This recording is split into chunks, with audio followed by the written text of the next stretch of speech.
Love Conquers Violence started in 2015 after my sister Natalie was tragically murdered by domestic violence. Nick and I were in Arizona cleaning out her house. We were able to open up her cell phone and in the text messages told her story of abuse. And after reading that, we knew we had to do something. Nick and Shelly are my great friends from college, and I got a phone call end of July that Natalie had been a victim of a murder-suicide from domestic violence. And so that's how I got involved with Love Conquers Violence. I'm a psychologist, and so part of my work obviously is working with individuals who've experienced domestic violence. And so to have it hit close to home is dramatically different and yet similar and the same all at once. And so I just wanted to be involved and help out. We really wanted to do something to remember Natalie, to get the word out and really let everybody know that this can happen to anyone.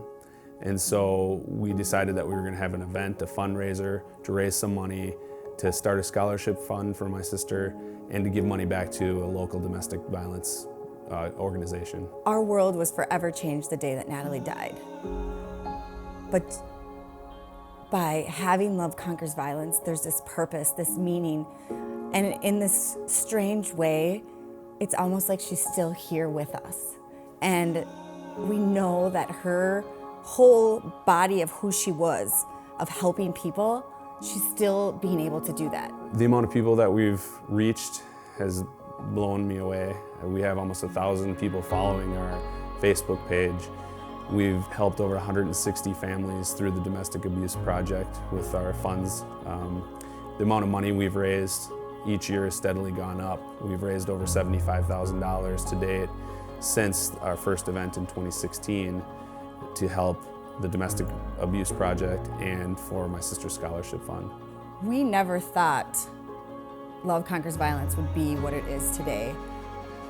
But we're so glad it is. I mean, we're able to tell her story every single day, and her legacy of helping people is living on forever. Love wins, right? And when we love one another, when we have vulnerability, when we have honesty, when we have connection, when we have care, that's love, and that will always triumph over violence.